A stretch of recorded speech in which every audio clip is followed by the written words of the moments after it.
संविधान अनुसार अबको 12 दिनपछि बजेट ल्याउनु पर्ने भए पनि बजेट अधिवेशन आह्वान गर्ने छाटकाट नै देखिएन। प्री बजेट छलफल भने नहुने निश्चित। कोरोनाको रोकथामसँग सम्बन्धित सामग्रीहरूको भन्सार जाँच पास छिटो र छरितो बनाउन सरकारको निर्देशन। अस्पतालहरूको क्षमता अभिवृद्धि र स्वास्थ्य सामग्रीका लागि 4 अर्ब निकास। र शेयर बजारमा नयाँ रेकर्ड कायम। नेप्से बढेर 2759 अङ्कमाथि उक्लिँदा कारोबार रकम समेत उत्साहजनक। 1 दर्जन कम्पनीको शेयर मूल्यमा सर्किट। हामी छौं पल पल तपाईसँग, हिमाल पहाड तराईसँग, साथ छ हाम्रो बढ्ने कदमलाई। सलाम छ ती पोरखी हातहरूलाई, जिन्दगी सजाइदिन्छौँ हामी, हर सासको साथी बन्छौँ हामी। सुरक्षा अनि समृद्धि प्राण छ हाम्रो, हर आफू पनि बचौं, अरूलाई पनि बचाऊ। आजै नेपाल लाइफमा जीवन बिमा गरौँ। हामी हौं नेपाल लाइफ। नेपाल लाइफ, किनकि जीवन अमूल्य छ।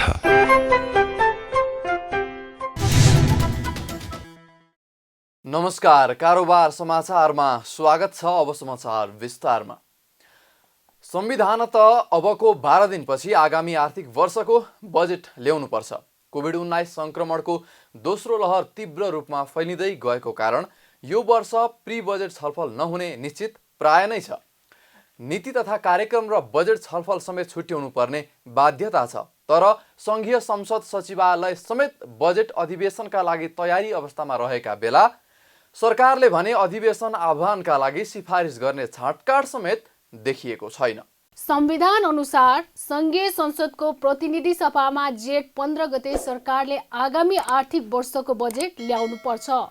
त्यसअघि नीति तथा कार्यक्रम, प्री बजेट लगायतका विषयमा समेत संसदमा छलफल हुनुपर्छ। बजेट अधिवेशनको सुरु र अन्त्य सरकारको सिफारिसमा राष्ट्रपतिबाट हुने संवैधानिक व्यवस्था रहेको छ। तर अहिलेसम्म सरकारले बजेट अधिवेशन आह्वानका लागि सिफारिस गर्ने छाटकाट समेत देखिएको छैन। यद्यपि संघीय संसद सचिवालय भने अधिवेशनका लागि तयारी अवस्थामा बसेको छ। सचिवालयले अब भने समय घर्किसकेकाले प्री बजेटमाथि छलफल चलाउन नसकिने बताएको छ। प्रवक्ता डाक्टर रोजनाथ पाण्डेले नीति तथा कार्यक्रम र बजेटका कुरामा दलीय सहमति गरी छलफल छोटो बनाएर काम गर्न सकिने भए पनि प्री बजेट छलफलका लागि भने समय घर्किसकेको बताउनुभयो। यो बैठक चाहिँ कस्तो भने प्री बजेटलाई त अब सम्भव देखिएन। 15 दिन अगाडि भन्ने छ, जेठ 15 को अगाडि। अब त्यो हामी समय गुजारिसकेका छौँ। अब रह्यो नीति तथा कार्यक्रम र बजेटको कुरा छ। त्यसको लागि चाहिँ अब 1-2 दिनभित्रै यदि बैठक आह्वान भइहाल्यो भने बैठकलाई चाहिँ छोटो तरिकाले सञ्चालन गरेर सीमित सङ्ख्यामा चाहिँ मान्य सदस्यज्यूहरूलाई अवसर उपलब्ध गराएर पार्टीगत प्रतिनिधित्व अथवा दलीय प्रतिनिधित्वको हिसाबले सहमति गरेर चाहिँ यदि सञ्चालन गर्ने हो भने त्यति ठुलो समस्या छैन। हामीले यो 15 दिनको अवधिमा त्यो काम गर्न सक्छौँ भन्ने मलाई लाग्छ। प्रवक्ता पाण्डेले कोभिड-19 को महामारी तीव्र ढङ्गले बढ्दै गएकाले भर्चुअल बैठक सञ्चालन गर्नु परेमा पनि त्यस किसिमको प्राविधिक तयारी सचिवालयले गरेको पनि बताउनुभयो। तर भर्चुअल बैठकका लागि कानुनी संरचनाले बाधा पुर्याउने उहाँले बताउनुभयो। संविधान सभा र संघीय संसदको प्रतिनिधि सभा र राष्ट्रिय सभा कार्य सञ्चालन नियमावलीले भौतिक रूपमा उपस्थिति भएर बैठक सञ्चालन गर्ने कुरालाई मात्रै आधिकारिक मानिने र उपस्थितिका लागि हस्ताक्षर गर्नै पर्ने भएकाले भर्चुअल बैठकलाई कानुनी मान्यता दिने अवस्था नरहेको उहाँले बताउनुभयो। तर त्यस किसिमको अवस्था आएमा प्राविधिक रूपमा सचिवालय दुरुस्त रहेको उहाँले बताउनुभयो। संघीय संसद सचिवालयको एकदम पूर्ण रूपमा हामी तयारी अवस्थामा छौँ। हामीले माइक्रोसफ्ट टिम्स भन्ने सफ्टवेयर चाहिँ हाम्रो सचिवालयमा स्थापना गरिसकेको र एकदम सुरक्षित तरिकाले बैठकहरू सञ्चालन गर्नको लागि हामीले प्राविधिकहरूलाई पनि तालिम दिइसकेको अवस्था हो र समितिका बैठकहरू सञ्चालन पनि भएका छन् अनौपचारिक रूपमा। तर हामीलाई एउटै समस्या के छ भने संविधान र प्रतिनिधि सभा राष्ट्रिय सभाको नियमावली जुन छ कार्य सञ्चालन नियमावली त्यहाँ चाहिँ यो भौतिक रूपमा उपस्थित भएर बैठक सञ्चालन गर्ने कुरालाई मात्रै आधिकारिकता मानिने, सिग्नेचर गर्नै पर्ने उपस्थितिको लागि भन्ने कुराहरू भएको हुनाले यो भर्चुअल बैठकलाई चाहिँ कानुनी मान्यता दिने अवस्था सिर्जना भइसकेको अवस्था छैन। त्यसकारण यसले अनौपचारिक छलफलहरूलाई चाहिँ सहयोग गर्छ। तर औपचारिक कार्यक्रमहरूको लागि चाहिँ हामीले प्रत्यक्ष रूपमा नै बैठक सञ्चालन गर्नुपर्ने अवस्था रहेको हुनाले मात्रै समस्या हो, प्राविधिक समस्या छैन। सचिवालय तयार छ। आगामी आर्थिक वर्षका लागि अर्थमन्त्रीले आउँदो जेठ 15 गते संसदमा बजेट पेश गर्दैछन्। आगामी आर्थिक वर्षका लागि राष्ट्रिय योजना आयोगले 15.5 खर्ब रुपैयाँको बजेट सिलिङ तोकेको थियो। काठमाडौँ जिल्लाका प्रमुख जिल्ला अधिकारी काली प्रसाद पराजुलीले निषेधाज्ञाको पूर्ण पालना भएको बताउनु भएको छ। सोमबार निषेधाज्ञाको अनुगमन गर्न नागढुङ्गा नाकामा पुग्नुभएका प्रमुख जिल्ला अधिकारी पराजुलीले निषेधाज्ञाको पूर्ण पालना भएको र चेक जाँचलाई पनि कडा बनाइएको बताउनुभयो। अत्यावश्यक बाहेकका कुनै पनि सवारी साधन नचलेको उहाँले दाबी गर्नुभयो। पराजुलीले नेपाल प्रहरी, सशस्त्र प्रहरी, ट्राफिक प्रहरी, राष्ट्रिय अनुसन्धान र नेपाली सेनाको संयुक्त संयोजनमा प्रभावकारी रूपमा कार्य सम्पादन भएको पनि बताउनुभयो। नेपाल प्रहरीले मास्क नलगाउने व्यक्तिहरूलाई कारबाही गरी 6 लाख रुपैयाँ जरिवाना गरिसकेको तथा निषेधाज्ञाको उल्लङ्घन गर्ने 30,000 सवारी साधनलाई हालसम्म होल्डिङ सेन्टरमा राखिएको पनि जानकारी दिनुभयो। नियमित रूपमा हामीले यो चाहिँ निषेधाज्ञाको प्रभावकारी कार्यान्वयनको लागि अनुगमन पनि गरिरहेका छौँ। अहिले हामीले विभिन्न स्थानको चेक गर्दै अहिले यो नागढुङ्गा नाकामा आइसकेका छौँ। अत्यावश्यक गाडी बाहेक अरू कुनै पनि चलेको अवस्था छैन। लकडाउन निषेधाज्ञा पूर्ण रूपमा पालना भएको छ, कार्यान्वयन भएको छ र चेक जाँचलाई चाहिँ कडा बनाएको अवस्था छ। र यो अवधिमा हामीले नेपाल प्रहरी, सशस्त्र प्रहरी, ट्राफिक प्रहरी, राष्ट्रिय अनुसन्धान, नेपाली सेना सबैको संयोजनमा अब चाहिँ प्रभावकारी रूपले नै कार्य सम्पादन गरेको अवस्था छ। अब नेपाल प्रहरीले अब यो मास्क नलाउनेदेखि लिएर व्यक्तिहरूलाई चाहिँ करिब अब 6 लाख जरिमाना गरिसकेको छ। योसम्म 30,000 गाडीहरू होल्डिङमा परेको अवस्था छ। विभिन्न चेक पोइन्टहरू अनि क्युआरटीदेखि लिएर अनुगमनलाई चाहिँ तीव्रता दिएको अवस्था छ। अहिले स्थिति नर्मलै छ। प्रमुख जिल्ला अधिकारी पराजुलीले विभिन्न चेक पोइन्टहरूमा अनुगमनलाई तीव्रता दिएको समेत बताउनुभयो। अर्थमन्त्री विष्णु पौडेलले कोभिड-19 को रोकथाम र उपचारसँग सम्बन्धित सामग्रीहरूको भन्सार जाँच पास छिटो र छरितो बनाउन मातहतका निकायलाई निर्देशन दिनुभएको छ।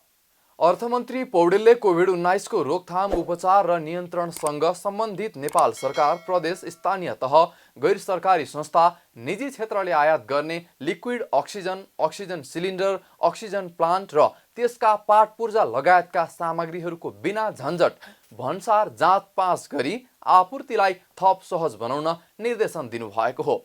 सोमबार भर्चुअल माध्यमबाट गरिएको कार्यक्रममा भन्सार विभागका महानिर्देशक, उपमहानिर्देशक, विभिन्न भन्सार कार्यालयका प्रमुखहरू लगायत उपस्थित भएका थिए। अर्थमन्त्री पौडेलले एकातिर कोभिड-19बाट जोगिनुपर्ने र अर्कातिर प्रभावकारी रूपमा कार्य सम्पादन गर्नुपर्ने अवस्था रहेको उल्लेख गर्दै स्वास्थ्य मापदण्ड पालना गरी काम गर्न कर्मचारीहरूलाई आग्रह पनि गर्नुभयो।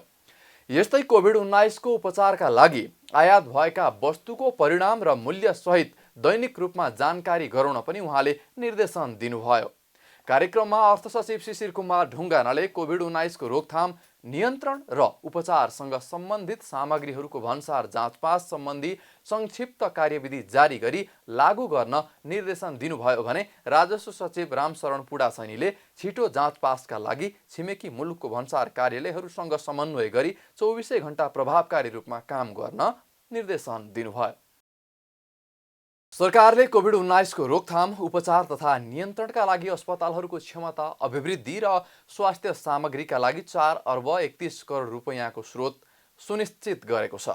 अर्थ मन्त्रालयले कोभिड-19 को रोकथाम, उपचार तथा नियन्त्रणका लागि अस्पतालहरूको क्षमता अभिवृद्धि र स्वास्थ्य सामग्रीका लागि 4 अर्ब 31 करोड 85 लाख 60 हजार रुपैयाँको सहमति दिएको हो। मन्त्रालयले 26 वटा केन्द्रीय अस्पताल र 9 वटा प्रादेशिक अस्पतालमा भेन्टिलेटर, अक्सिजन प्लान्ट र अक्सिजन ट्याङ्कका लागि मात्र 2 अर्ब 95 करोड 20 लाख रुपैयाँको सहमति दिएको छ।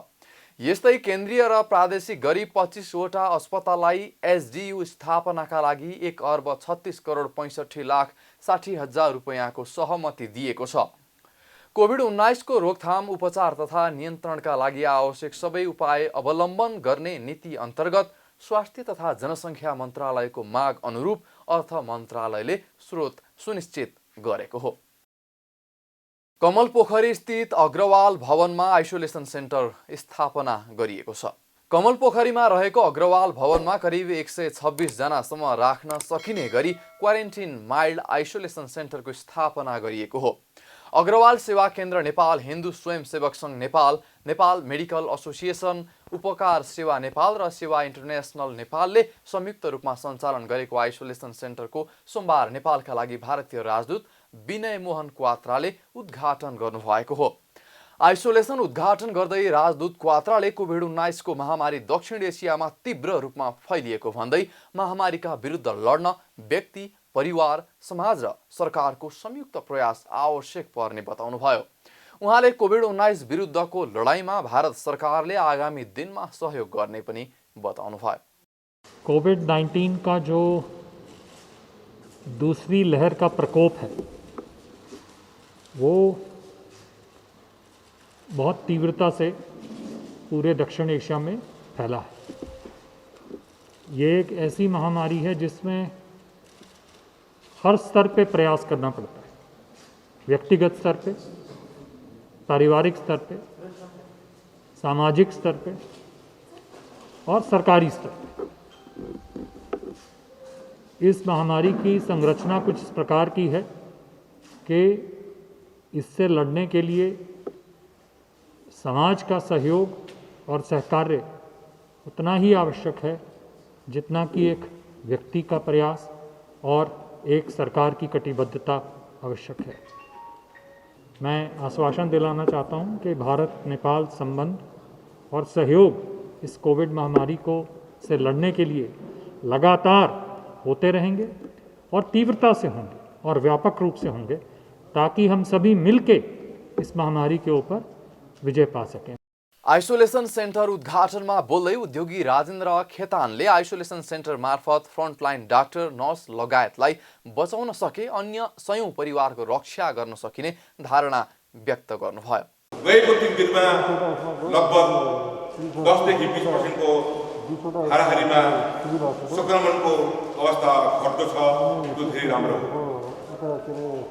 यो अग्रवाल भवनमा हामीले एउटा बिरामीलाई केही हुँदा उसको परिवारलाई मात्रै समस्या परेको देख्दछौँ, तर एउटा डाक्टरलाई, एउटा नर्सलाई, एउटा फ्रन्टलाइन अफिसरलाई हामीले बचाउन पायौँ भने त्यसले स्वयं परिवारको रक्षा गर्न सक्छ भन्ने कुराको यहाँ निगो भयो। आइसोलेसन केन्द्रमा एउटा हलमा 90 जनासम्म मानिस राख्न सक्ने गरी व्यवस्था गरिएको छ। प्रति कोठामा 2 जना बस्ने गरी 18वटा कोठा बनाइएको छ। शेयर बजार मापन गर्ने नेप्से परिसूचकमा ऐतिहासिक रेकर्ड कायम हुने क्रमले साताको दोस्रो दिन पनि निरन्तरता पाएको छ। अघिल्लो दिन 54.21 अङ्कको वृद्धिसँगै 2738 अङ्कको नयाँ रेकर्ड कायम भएकोमा सो क्रमलाई पछ्याउँदै सोमबार पनि परिसूचक उत्साहजनक रूपमै बढेको छ। सोमबार नेप्से परिसूचक 20.71 अङ्कले बढेर 2759.21 अङ्कमा उक्लिएको छ। यो हालसम्मकै उच्च अङ्क हो। यसअघि वैशाख 2 गते नेप्सेले 2735.40 अङ्कको रेकर्ड कायम गरेको थियो। अघिल्लो दिनको नेप्सेसँगै कारोबार रकम समेत रेकर्ड नजिक पुगेकोमा आज भने सामान्य कमी देखिए पनि उत्साहजनक नै देखिएको छ। दिनभर 218 कम्पनीको 1,90,56,000 किता सेयर 9,57,63,00,000 रुपैयाँ बराबरमा किनबेच भएको छ। आइतबार 2,13,00,000 किता सेयर किनबेचबाट 10,40,00,00,000 रुपैयाँको कारोबार भएको थियो। यसअघि 2077 माघमा 10,57,00,00,000 बराबरको सेयर कारोबार भएको थियो। सोमबार होटल र पर्यटन, विकास बैङ्क र म्युचुअल फन्ड बाहेक सबै समूहको परिसूचकमा हरियाली छाएको छ। रुरु जलविद्युत परियोजना, समता लघुवित्त वित्तीय संस्था, राडी जलविद्युत, अर्पोरेट विकास बैङ्क, प्रोग्रेसिभ फाइनान्स, गुराँस लघुवित्त वित्तीय संस्था वरुण जलविद्युत लगायत कम्पनीको सेयर मूल्य 10% बढेको छ। बजारमा अनलाइन मार्फत नै सेयर किनबेच र भुक्तानी गर्न सकिने सुविधाका कारण लगानीकर्ताहरूले घरबाटै सेयर कारोबार गर्ने सुविधा पाएका छन्।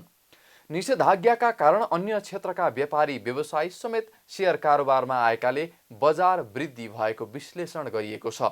यसैगरी बैंकको ब्याज दर सस्तो भएकाले समेत बजारमा सकारात्मक प्रभाव परेको हो। नेपाल आयल निगमले डिजेल पेट्रोल र हवाई इन्धनको मूल्य प्रति लिटर 2 रुपैयाँले बढाएको छ। इन्डियन आयल कर्पोरेसन आईओसीले पठाएको नयाँ मूल्य अनुसार निगमले मूल्य बढाएको हो। नयाँ मूल्य अनुसार अब पेट्रोल प्रति लिटर 123 र डिजेल र मट्टीतेल 106 रुपैयाँ पुगेको छ। यस्तै आन्तरिक हवाई इन्धनको मूल्य प्रति लिटर 76 रुपैयाँ पुगेको छ। खाना पकाउने ग्यास र हवाई इन्धन बाह्य मूल्य भने यथावत छ। मूल्य बढाउँदा पनि निगमलाई पेट्रोल प्रति लिटरमा 8 रुपैयाँ 56 पैसा, डिजेल प्रति लिटरमा 4 रुपैयाँ 46 पैसा घाटा रहेको छ। यस्तै ग्यासमा 375 रुपैयाँ घाटा रहेको निगमले जानकारी दिएको छ। मूल्य बढाउँदा पनि 15 दिनमा 1 अर्ब 10 करोड रुपैयाँ घाटा रहेको निगमले जानकारी दिएको छ। निर्वाचन आयोगले राष्ट्रिय सभा सदस्य पदको उपनिर्वाचनमा स्वास्थ्य मापदण्डलाई कडाइका साथ पालना गराउने बताएको छ। कोभिड-19 संक्रमणको जोखिम बढिरहेका बेला हुन लागेको राष्ट्रिय सभा सदस्य पदको उपनिर्वाचनलाई स्वास्थ्यका दृष्टिकोणबाट पनि सुरक्षित बनाउन आयोग स्वयंले पनि स्वास्थ्य सुरक्षा मापदण्ड जारी गरेको छ। निर्वाचन आयोगले मतदान स्थलमा रहने सबै व्यक्तिले स्वास्थ्य सुरक्षा मापदण्डको घेरामा रहेर काम गर्न उपनिर्वाचन स्वास्थ्य सुरक्षा मापदण्ड 2078 लागू गरेको छ। आयोगका सहप्रवक्ता कोमल प्रसाद धमलाले निर्वाचनको दिन मतदान स्थल र मतदान केन्द्रमा प्रवेश गर्ने सबैले 72 घण्टा अवधिभित्रको कोभिड-19 संक्रमण भए नभएको पीसीआर रिपोर्ट ल्याउनै पर्ने अनिवार्य गरिएको बताउनुभयो। यस्तै मतदान केन्द्रमा 3 वटा बुथ राखिने भएको छ। यसअघि 2 वटा बुथ मात्रै राखिन्थ्यो। कोभिड-19 संक्रमित मतदाता पनि हुन सक्ने अनुमानका साथ 3 वटा बुथ राख्ने व्यवस्था मिलाइएको हो। मतभारको हिसाबले प्रदेशसभा सदस्यको बुथ र स्थानीय सरकार प्रमुख उपप्रमुखको बुथको साथै कोभिड-19 संक्रमित भएका मतदातालाई छुट्टै बुथको व्यवस्था गरिने सहप्रवक्ता धमलाले बताउनुभयो। 72 घण्टा अगाडि भोटर्सले न्यूनतम 72 घण्टाभित्रको चाहिँ रिपोर्ट पीसीआर टेस्ट गराएर त्यो रिपोर्ट लिएर जानुपर्छ। रिपोर्ट हेरेपछि त्यहाँ चाहिँ सुरुमै मतदान स्थलमा प्रवेश गर्ने पोइन्टमै त्यहाँ हेल्थ डेस्क हुन्छ। त्यहाँ कर्मचारीहरू, स्वास्थ्यको कर्मचारीहरू बसेको हुनुहुन्छ र उहाँहरूले टेस्ट रिपोर्ट हेरेपछि आइदर नेगेटिभ भएको जनरल लाइनमा जानुहुन्छ र पोजिटिभ छ भने कोभिड स्पेशल केन्द्रमा जानुहुन्छ, केन्द्र गमा जानुहुन्छ। र सबैलाई जनरल मापदण्ड भनेको जस्तो सामाजिक दूरी न्यूनतम 2 मिटर म्यान्डेटरी कम्पलसरी छ। त्यो मास्क फेस सिल्ड यो कम्पलसरी छ। सेनिटाइजर कम्पलसरी छ। हात धुने व्यवस्था इन्ट्री पोइन्टमै गरिएको छ। यो सबैलाई अब कोभिड इन्फेक्टेड भोटरहरूको लागि भने त्यहाँ खटिने कर्मचारीहरूलाई पीपीईको व्यवस्था गरेको छ। सुरक्षा कर्मचारी लगायत हाम्रो सिभिल कर्मचारीहरू सबैलाई। मतदानको दिन मतदान केन्द्रमा खटिने सबै कर्मचारी, सुरक्षाकर्मी तथा स्वयंसेवकले पीपी लगाएर कार्य सम्पादन गर्ने व्यवस्था मिलाइने सहप्रवक्ता धमलाले जानकारी दिनुभयो। मतदान अधिकृतले एक मतदान केन्द्रमा 25 जनाले मतदान गरेपछि मतदान कक्षमा रहेका सम्पूर्ण सामग्रीहरू निसंक्रमण गराउनेछन्। आगामी जेठ 6 र जेठ 17 गते राष्ट्रिय सभा सदस्य पदको लागि उपनिर्वाचन हुनेछ। बागमती प्रदेशमा अन्य समूहबाट एक पदको लागि र लुम्बिनी प्रदेशमा पनि अन्य समूहबाट एक पदको लागि उपनिर्वाचन गर्न लागिएको हो। कारोबार समाचारमा अब सुन चाँदी र विदेशी विनिमय दर सम्बन्धी जानकारी।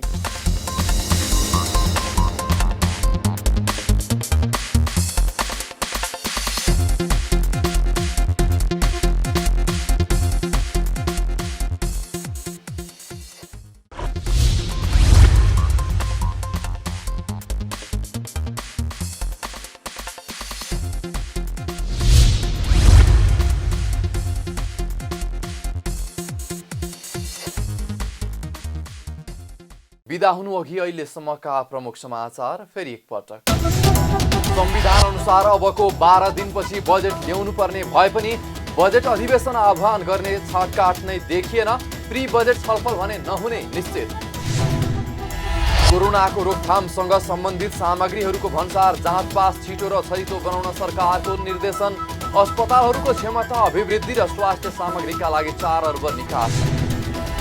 र शेयर बजारमा नयाँ रेकर्ड कायम। नेप्से बढेर 2759 अङ्कमाथि उक्लिँदा कारोबार रकम समेत उत्साहजनक। 1 दर्जन कम्पनीको शेयर मूल्यमा सर्किट। कारोबार समाचार सकियो। हामीलाई बिदा दिनुहोस्। नमस्कार।